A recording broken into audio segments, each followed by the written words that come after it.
బాగా వస్తే అందరూ వచ్చినట్టు రా నన్ను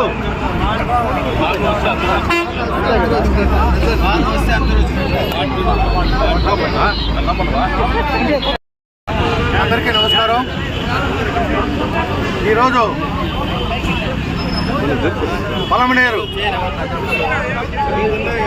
మున్సిపాలిటీ నందు మన ప్రియతమ నాయకులు మాజీ ఎమ్మెల్యే డాక్టర్ ఎన్ వెంకటేగౌడ గారి జన్మదిన వేడుకలను పలమనేరు మున్సిపాలిటీలో ఘనంగా జరుపబడుతున్నది. అలాగే ఈ కార్యక్రమానికి విచ్చేసినటువంటి మాజీ కన్వీనర్ మండి సుధా గారికి, మాజీ కన్వీనర్ జాఫర్ గారికి, అలాగే కౌన్సిలర్ మురళీకృష్ణ గారికి, మహిళా సోదరులకి, ఇక్కడ విచ్చేసినటువంటి కౌన్సిలర్లకి, నాయకులకి, కార్యకర్తలకి అందరికీ నా హృదయపూర్వక నమస్కారములు. ముఖ్యంగా ఈరోజు మా నాయకుడు జన్మదినం జరుపుకుంటున్నాడు.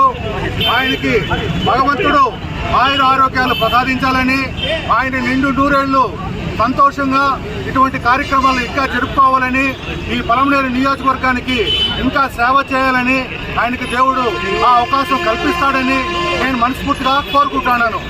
అలాగే మన కార్యకర్తలకి, నాయకులకి నేను ఒక చిన్న విన్నపం. ఎందుకంటే మనం అందరూ కూడా ఈ సోషల్ మీడియాలో చాలామంది అంతా యాక్టివ్ అయిపోయినారు. దయచేసి సోషల్ మీడియాలో మన పార్టీ తరఫున ఎవరు మిస్బిహేవ్ చేయకండి, తప్పుడు వార్తలు పెట్టద్దండి.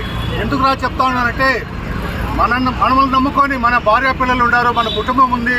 మనం ఏదో ఆవేశంలో ఏదో పార్టీ పైన అభిమానం ఉండొచ్చు, పార్టీ పైన అభిమానం ఎలా ఉండాలి, మనం డైరెక్ట్ టు డైరెక్ట్ ఫైట్ చేయాలి. కానీ ఇలా సోషల్ మీడియాలో మనమంతా తప్పుడు ప్రచారాలు చేయకూడదని మన వైఎస్ఆర్ కాంగ్రెస్ పార్టీ తరఫున మీ అందరికీ నేను మనస్ఫూర్తిగా తెలియజేస్తున్నాను.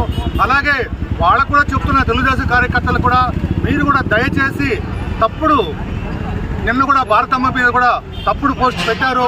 మేము దాన్ని తీవ్రంగా పలమనేరు మున్సిపాలిటీ నుంచి తీవ్రంగా ఖండిస్తా ఉన్నాం. ఇటువంటి దుష్చర్యలు చేయొద్దండి అని నేను మనస్ఫూర్తిగా కోరుకుంటాను. రాబో రోజుల్లో మనకు మంచి రోజులు ఉన్నాయి. 2026లో వస్తుందో, 27లో వస్తుందో, 2028లో ఎలక్షన్ ఎప్పుడు వస్తుందో తెలియదు. మనమంతా అలర్ట్గా ఉండాలా.